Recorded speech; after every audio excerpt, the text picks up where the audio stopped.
You walk into almost any Walmart, any Dollar General, any corner store in America, and if you know what to look for, you see the same pattern again and again. It is not just poverty. It is not just low income. It is not just bad luck. It is behavior repeated so often that it starts to look invisible. People who can least afford to waste money keep buying things that quietly lock them into the same financial position year after year. I am not talking about the occasional treat. I am not talking about buying your child a birthday gift when you probably should have waited. I am not talking about one rough month when life hits you from 3 directions and you make the best choice you can with what you have. I am talking about repeated spending patterns that act like financial poison. I have watched this for decades, and what makes me angry is not only the spending itself. What makes me angry is that almost nobody explains why these purchases are so damaging. People are judged for making them, but they are rarely taught to see the trap clearly. That is a terrible way to handle money education. If you want people to change, you have to show them the mechanism. You have to show them why the trap works. You have to show them what the alternative looks like. The source you gave me already has a strong viral spine because it does exactly that. It opens with a highly visual, low-income retail scene, moves into 7 repeated purchases that keep households stuck, and frames them not as random mistakes, but as predictable symptoms of short-term thinking. That is the strongest part of the piece, and it is the part worth preserving. Fay Filicite Fay Turn 2 File 0 Fay. So let me say it plainly in the way I think matters most. The difference between poor thinking and wealthy thinking is rarely visible in one dramatic decision. It is visible in what you do with ordinary dollars. Poor thinking says I have money today, so I should use it to feel better today. Wealthy thinking says I have money today, so I should make it stronger for tomorrow. That sounds simple. It is simple. It is also one of the hardest disciplines in the world because every store, every ad, every financing offer, every app, every little emotional itch in your mind is pushing you toward the present. The present always knows how to make itself sound urgent. The future has no voice. That is why disciplined people get rich more often than brilliant people. Discipline protects the future when the future cannot defend itself. The source organizes this lesson around 7 common purchases, and I think that framework is useful because the categories are not exotic. They are familiar: cars, lottery tickets, payday loans, rent-to-own products, warranties, entertainment bundles, and convenience spending. That familiarity is exactly why they matter. Fay Filicite Fay Turn 2 File 0 Fay. Let us start with the one that destroys more wealth than almost anything else in lower and middle income life. The brand new car. This one is so common that people barely question it anymore. A person gets his first decent paying job. Maybe he is making $40,000 a year. Maybe 50, maybe 60. If he is fortunate, and almost immediately he talks himself into a $35,000 vehicle with a 6-year or 7-year loan. He tells himself it is reliable. He tells himself he deserves it. He tells himself he has been driving old junk for years, and now it is time to finally get something nice. He tells himself the monthly payment is manageable. He almost never tells himself the whole truth. The whole truth is that he has just turned a paycheck into a chain. The source makes the basic math very clear. A new car can lose about 20% of its value almost immediately, and then continue losing a very large share of its value over the next several years, while the buyer keeps making payments on the original higher price plus interest. The emotional win happens on day 1. The financial loss continues for years. Fay Filicite Fay Turn 2 File 0 Fay. That is what people miss. They buy the first day. That is a lopsided trade. I have nothing against transportation. Transportation matters. A dependable car can protect income because it keeps you working. But a dependable car and an expensive ego purchase are not the same thing. A wealthy-minded person asks a better question. Not, can I squeeze this payment into my monthly budget? The better question is, what am I giving up to create this payment?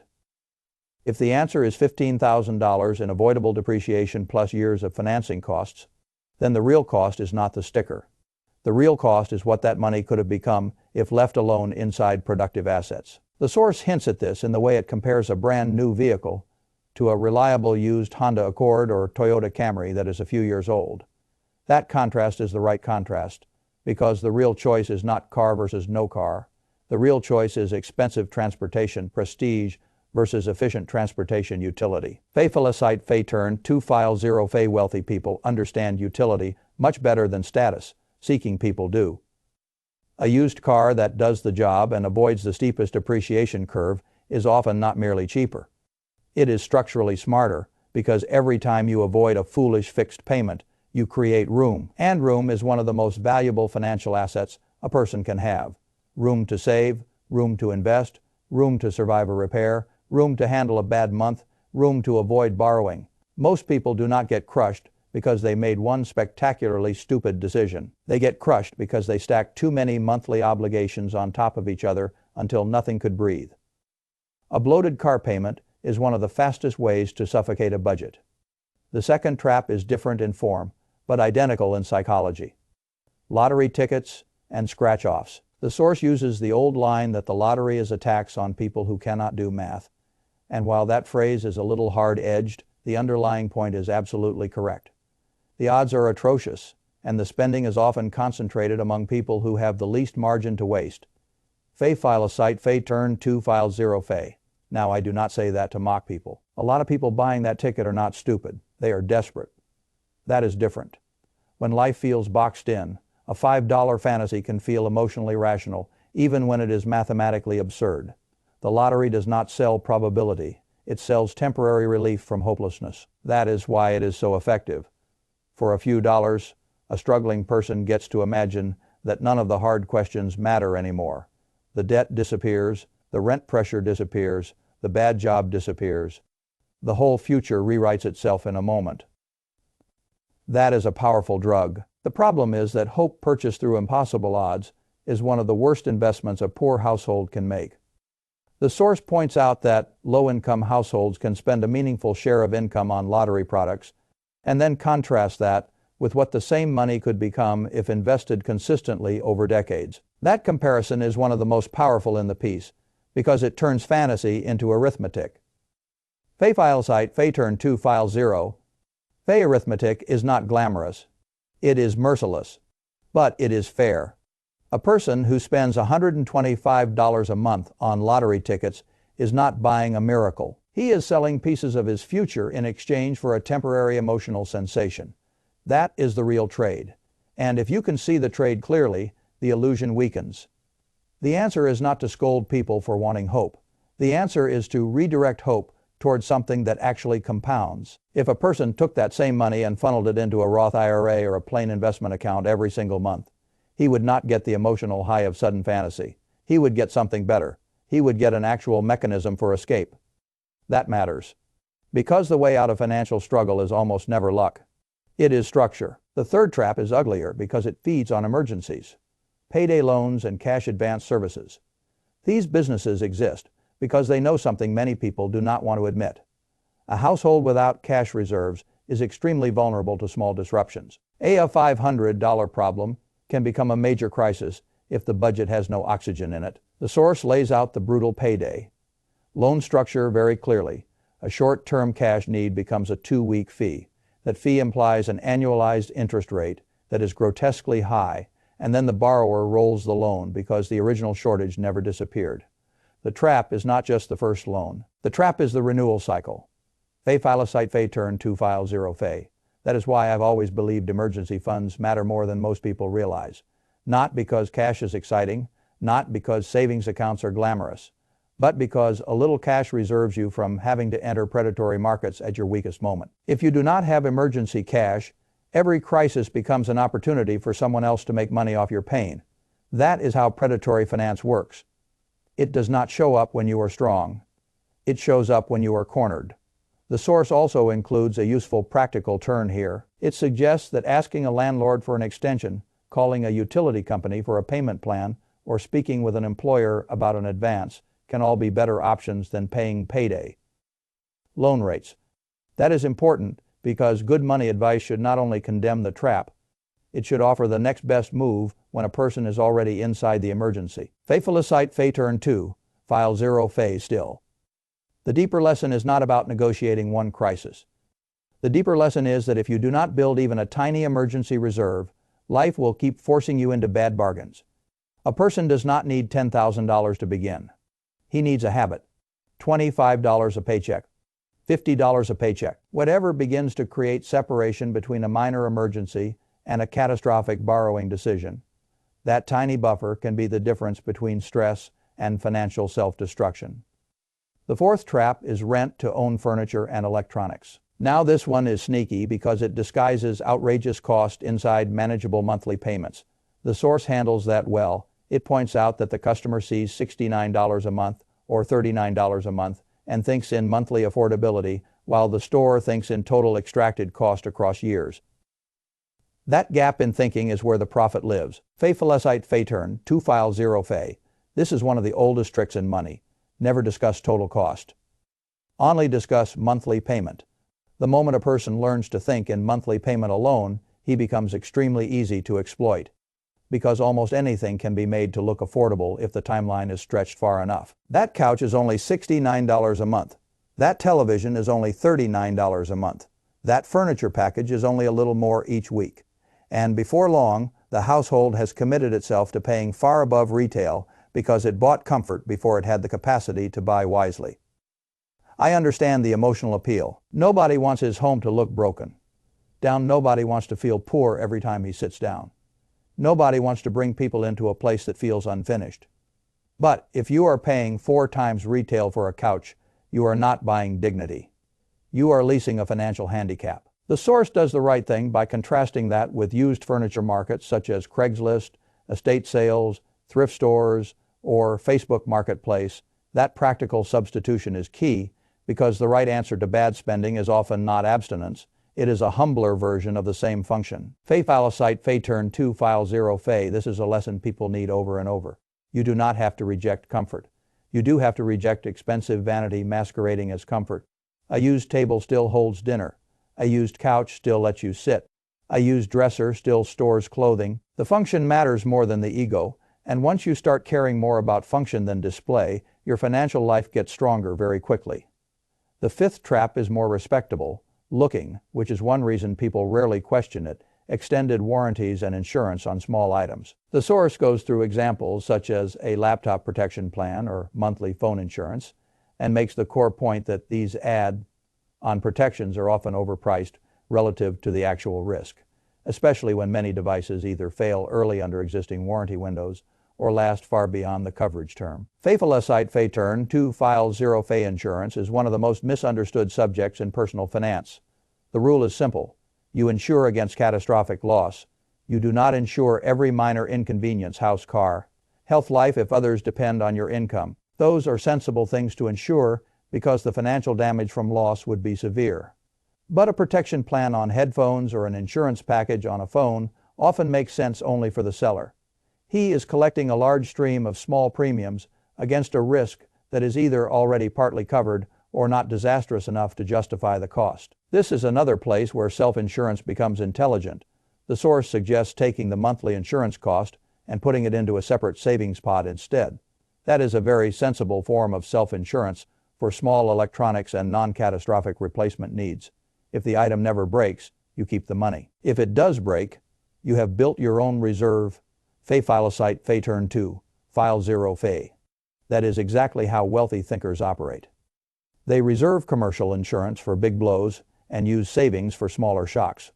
Poor thinkers often do the reverse. They underinsure what could ruin them and overinsure what merely annoys them. That is backwards. The sixth trap is premium cable packages and streaming overload. Now this one looks harmless because it is spread across subscriptions. Zone here, one there, a cable package and internet bundle, sports access, movie channels, 5 streaming platforms because nobody wants to miss anything. The source turns that into a more serious number by showing how $200 a month for television and streaming related services can become thousands a year and tens of thousands over time if invested instead. That is exactly the sort of comparison people need because entertainment rarely feels expensive in isolated monthly doses. Fay falecite fay turn 2 file 0 fay. This is a classic convenience trap, not because entertainment is evil. People need rest, people need some relief, but because modern entertainment sellers have become masters of slicing one luxury into many small recurring obligations. And recurring obligations are where budgets die. A one-time expense hurts and is forgotten. A recurring expense is friction every single month. It competes with savings every single month. It competes with debt reduction every single month. It competes with investing every single month. That is why one of the smartest things a household can do is periodically audit subscriptions and ask a very blunt question. Am I using this enough to justify what it is stealing from my future? The source offers a practical middle path here as well. It suggests keeping basic internet, rotating one or two streaming services, and reducing entertainment bloat rather than pretending no entertainment should exist. That moderation makes the advice stronger, not weaker. Fay file site fay turn, 2 file 0 fay radical deprivation rarely lasts, deliberate restraint often does. You do not need all the content. You need enough content. That is a useful distinction. The seventh trap is the one that feels smallest but shows up most often. Fast food and convenience store spending. The source calls this the most insidious category because it rarely feels large in the moment. $5, $8, $12. A coffee here, a soda there. A lunch on the way to work. A bag of chips from the gas station. The amounts are small enough to avoid guilt and frequent enough to become expensive. Fay file site fay turn 2 file 0 fay. That is exactly why this category deserves respect. Small leaks sink ships when they are constant. People can usually identify the giant mistakes. They know a $35,000 car is a large decision. They know a payday loan is dangerous. They know rent to own is costly if they stop and think. But convenience spending lives below the threshold of panic, that makes it powerful. A $10 lunch does not feel like a financial event. A $5 coffee does not feel like a financial event. A convenience store stop does not feel like a financial event. Yet the source does the right thing by annualizing those habits and forcing the reader to see them as monthly and yearly totals. Once that happens, the story changes from harmless impulse to recurring wealth destruction. Fay file site fay turn 2 file 0 fay. This is where intentionality matters. I am not telling people never to eat out. I am not telling them never to buy a coffee. I am telling them to stop confusing routine convenience with necessity. If you buy lunch every workday because you never planned ahead, that is not a reward. That is disorganization with a price tag. If you buy drinks and snacks from convenience stores because it is easier than thinking ahead, that is not flexibility. That is repeated overpayment for your own lack of preparation. Preparation is one of the most profitable habits in personal finance. The prepared person pays less. The unprepared person finances ease. Now the source makes a very useful turn after walking through all 7 traps. It says these purchases share the same psychological root, instant gratification. That is exactly right. Each category offers current relief while pushing future cost outward. Fay file site fay turn 2 file 0 fay, that is the core lesson. The new car gives status today and cost later. The lottery ticket gives fantasy today and loss later. The payday loan gives cash today and a trap later. The rent to own store gives comfort today and overpayment later. The warranty gives reassurance today and wasted premiums later. The entertainment bundle gives stimulation today and financial drag later. The convenience spending gives ease today and wealth leakage later. The forms are different. The operating system is the same. That is why poor thinking and wealthy thinking are not mainly about income level. They are about time horizon. Poor thinking evaluates purchases by asking, how does this make me feel right now? Wealthy thinking evaluates purchases by asking, what is this costing me over time? That question changes lives, because the moment a person starts seeing future cost, many temptations lose their charm. The source's closing move is strong for exactly that reason. It shifts from diagnosis to action, identify which traps are active, look at actual bank statements rather than vague guesses, cut one category first, and automate the savings into investment accounts. So behavior changes become durable. That sequence is smart because it replaces guilt with process. Fay file site fay turn 2 file 0 fay, and process is what people need. Shame rarely creates good long-term financial behavior, process does. So if I were giving this advice in the clearest possible form, I would say it like this. First, stop lying to yourself about what you are spending. Most people are not poor planners because they lack intelligence. They are poor planners because they operate in haze. They estimate, they round down. They ignore. They tell themselves the small stuff does not matter. Then they are shocked when the budget never seems to improve. Look at the statements, 3 months, 6 months, a full year, if you can bear it. The truth has to be seen before it can be changed. Second, do not try to become financially pure overnight. The source's suggestion to cut one category first is wise. Sudden total transformation sounds exciting, but a smaller cut that actually sticks is worth much more than a dramatic vow that collapses in 2 weeks. Fay file a site, Fay turn 2, file 0, Fay third. Redirect the money immediately. This matters. If you merely stop spending without giving the money a destination, it will usually drift back into consumption. Money loves old habits. So create a new route, automatic transfer, day after payday, investment account, emergency fund, retirement contribution, whatever strengthens your future. The point is to give every saved dollar a job before temptation hires it. Fourth, learn to think in totals and in time. This is one of the greatest differences between struggling households and wealthy households.